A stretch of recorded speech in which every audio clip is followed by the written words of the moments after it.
appreciate the invitation today. This is really an excellent opportunity for us to talk about our big project that we've got coming online. We're going to go ahead and start this presentation with a video just to orient you guys. I talked to a number of you out here before during the morning coffee, and a surprising number of people have not heard of Golden Pass LNG. That's partly our fault. But we'll go ahead and start the video, and then I'll tell you a little bit more. That video certainly gives you a scale for what it is that we're trying to build here. A number of people have worked on Golden Pass LNG. Even I saw George Finling as an advisor for ADI Analytics. I remember negotiating across the table from George when we were developing the agreements to actually set up Golden Pass as an import facility. And he represented ConocoPhillips at that time. And I'm the Chief Commercial Officer for Golden Pass. I've been in this position since the company was founded in 2007. I helped negotiate the agreements between Exxon and Qatar Petroleum that brought these two companies together and said, okay, let's, at the time, there was about 42 LNG projects that were on LNG import projects that were promoting themselves in the U.S. Very similar to to what you see today, where you have a lot of folks out here trying to promote projects. Of those 42, only about a handful actually got built. That's just how it works in the development sphere. We decided that Golden Pass was going to be the import facility for us, and then I came in and formed the joint venture and hired the employees. I'm now actually a direct hire. I was working for Qatar Energy at the time, but I'm a direct hire of Golden Pass LNG. We are notoriously hard to get a hold of, and it's partly because we are different than everybody else. We have no debt, so we unique in that we paid for 100% of this out of cash equity. We are not publicly traded, so we don't need to impress Wall Street. I don't need to do 2-minute YouTube videos promoting the LNG project. We're entirely self-sufficient, which makes us different. And then on top of that, we structured Golden Pass to where we sell all of our LNG to ourselves. So if I don't need market, I don't need banks, I don't need Wall Street. That's why we tend to be quiet. So kudos to Uday for finally getting me out of my chair and forcing me to come speak publicly, because I just don't do that very often. But let me tell you how we started again. We talked about the original LNG import facility. We spent over $2 billion on that import facility you see there. At the time, it was the second largest LNG import facility in the US, but had the largest tank capacity in the US among all LNG import facilities at 17 BCF. We spent an extra $750 million building a pipeline through very difficult terrain, getting us to market. So that puts us at a $2.7 billion head start when it came to the idea of what do we do next, because we don't need to go into it, but you remember the shale revolution killed the import business. I received all of 11 cargoes into the US. That's divide that over $2.7 billion. That's not a good return. And interesting, Diaco, I think is he speaking today. Yeah. Diaco, I contracted with him to actually sell all of our commissioned gas. So Diaco was actually responsible for that. But with that kind of footprint, and when the world changed on us, we knew we had to do something different. The focus of this conversation today will be to give you a perspective on what it's like being an LNG developer, and how, just an inside view of what it takes to launch a $10 billion project, and I'll talk to you about some of those challenges. So starting in, a gentleman asked me today, how long does it take to build an LNG project? And I said 10 years. And because even though the construction period is what people focus on, which is typically a 4 or 5 year process, for us it's 5 years, before you get to actually construct the place, you've got to promote it, you've got to develop the commercial agreements, and then you have to permit it. And for us, we spent 4 years, 9 months in the FERC process. I'm going to speak about the LNG development process as a series of waves, and each wave has been different. You had wave 1 in 2012, then you had the second wave, which us and Venture Global formed the two companies that actually FID'd in the second wave. And then you have the third wave, which is what we're experiencing today. We decided to build 3 trains up front. 3 trains is about what you need to get the economies of scale right, because you want to put LNG on the water at a decent price. 2 trains gets difficult, but 3 trains is that sweet spot where you get the economies of scale. We're able to fully utilize the 5 tanks that we have, the berth, and it's just the most economic sweet spot of an LNG development project. We did have to make alterations to our pipeline facility. It's a high pressure pipe. It operates at about 1200 psi. So you have to add more compression on it, which in and of itself becomes a project. I mean, you're talking hundreds of millions of dollars to add the compression you need on that. We also added an extra 300 employees, so we are creating jobs. But when you saw that video earlier, what I saw was 7,700 construction workers, and that's what we have out there today.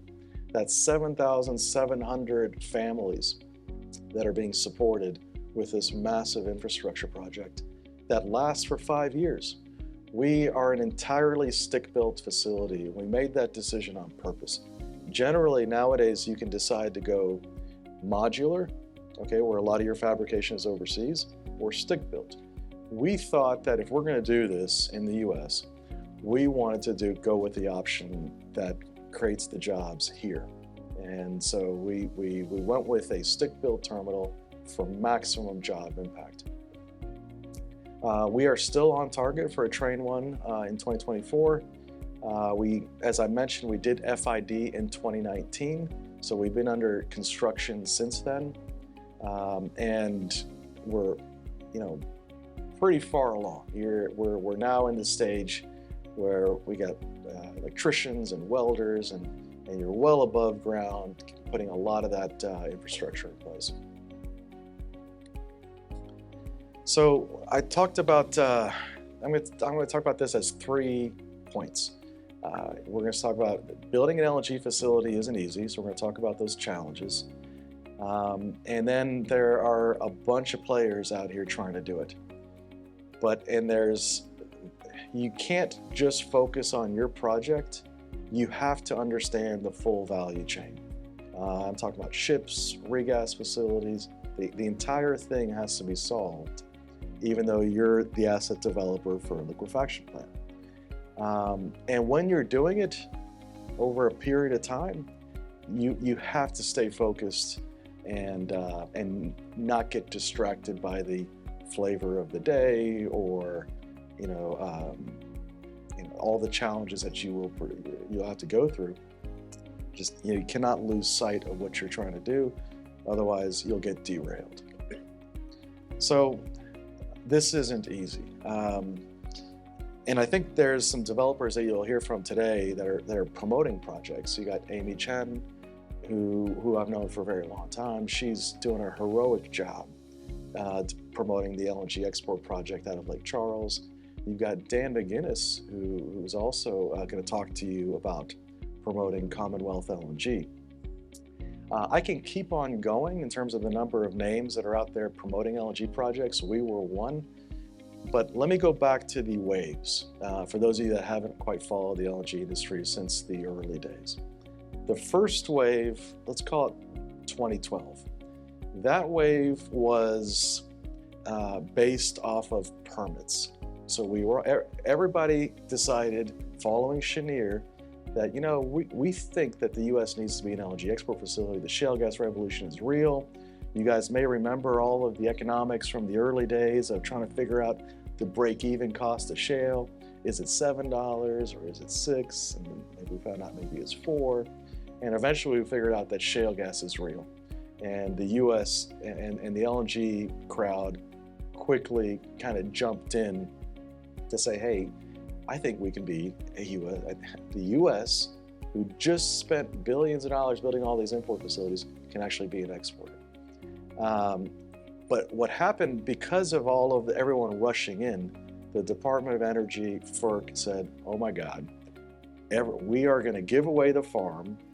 We need to slow this down and create a system to where we can, not go crazy with these LNG export projects, because people were piling in constantly. It costs $50 to file a permit with the DOE for an LNG export projects. So they started doing what the government does, and they started setting up rules. And the first rule you learn in grade school is, all right, let's do a line, and the first person who submits the application, we're going to go for it in order of when you submit the application. So $50, all right, everybody started jumping in on that game. Then they changed the rules again, and then they said, well, okay, we know it would cost you about $30 million or so just to do the engineering to get in front of FERC.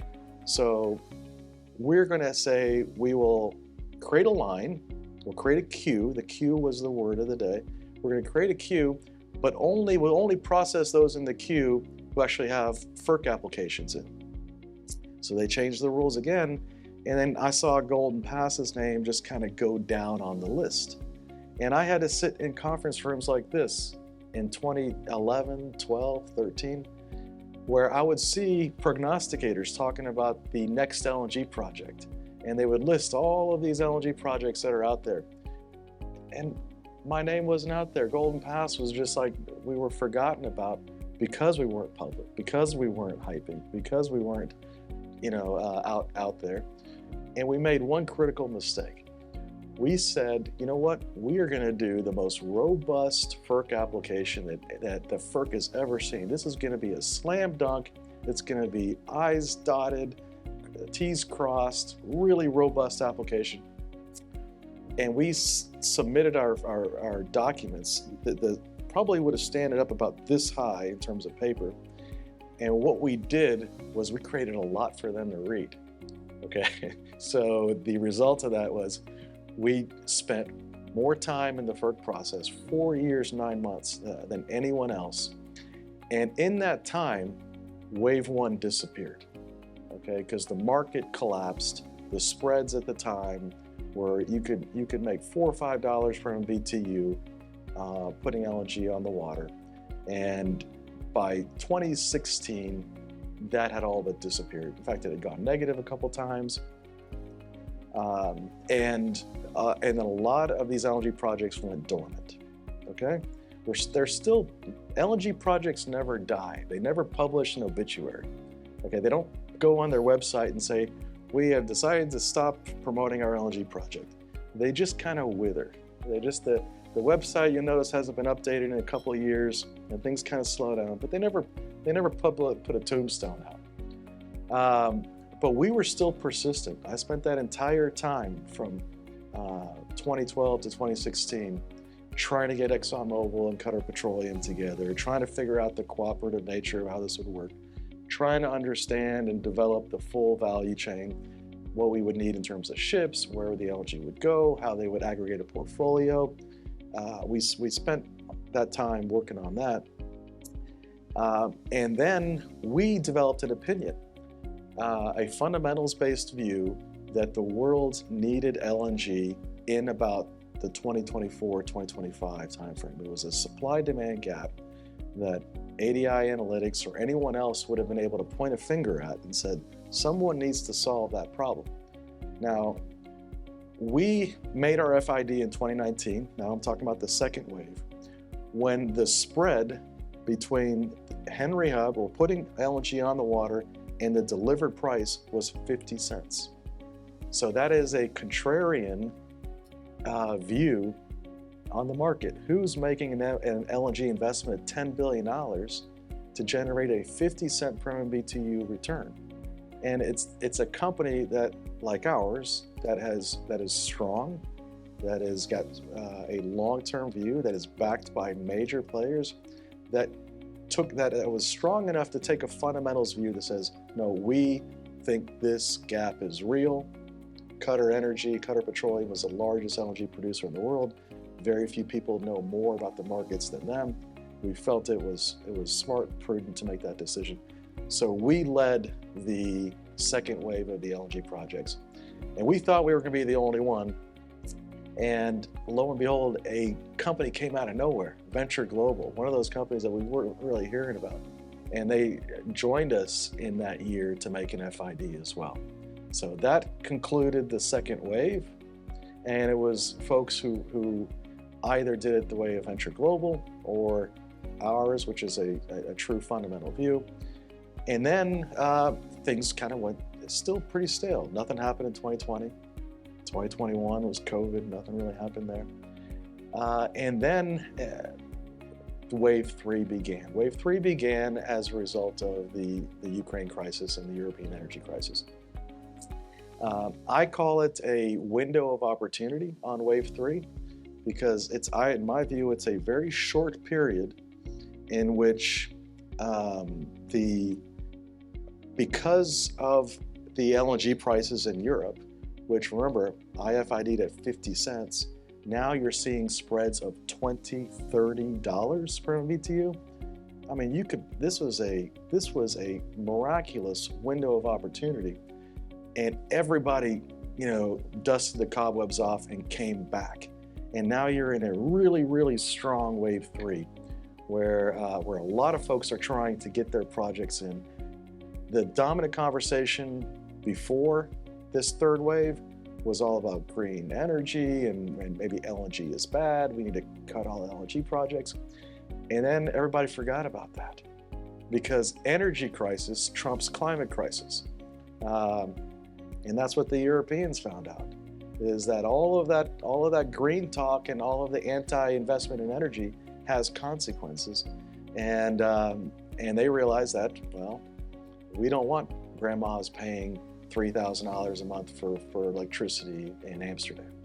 So that's the story of wave three. It is a window of opportunity. You got to jump in. You got to jump in fast because the fundamental concerns related to green energy, climate change, that's going to come back. Okay. So, and if you can't get your project off during wave three, then you might have to wait for the next wave. Okay.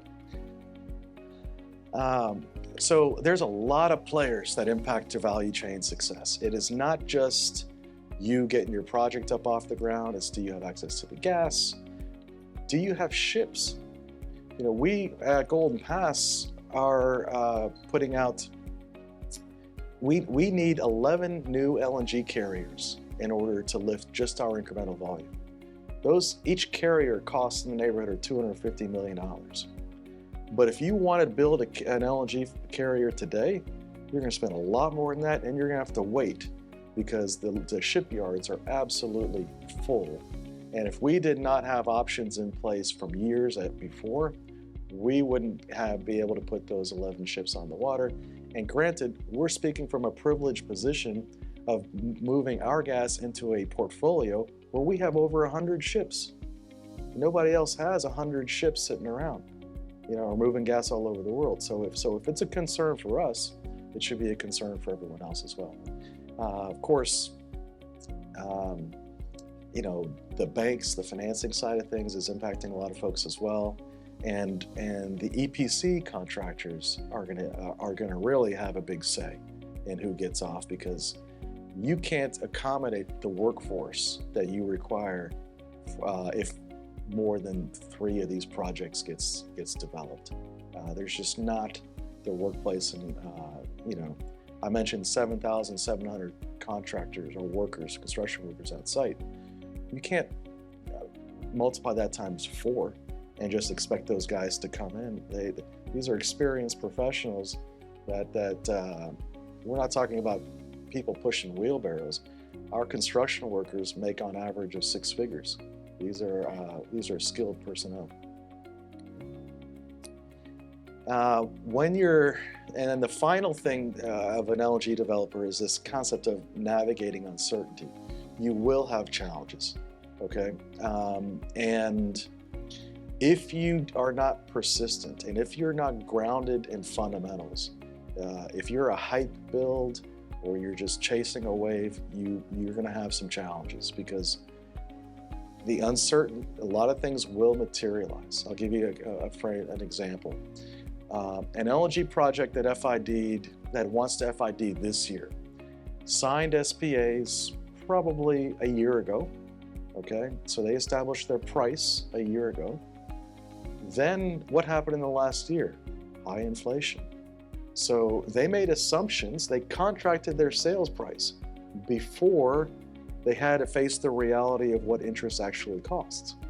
The interest rate is the second largest component of your total cost of putting LNG on the water. So if you screw that up by a little bit, you're gonna have a problem. The next thing is that you have to have a really good EPC contract. Well, if your EPC contractor gave you that price a year ago or 2 years ago, he's sweating bullets right now, and he's gonna want to have a conversation with you. So if you can't navigate all of these things at the same time, you're gonna have challenges getting this all the way through.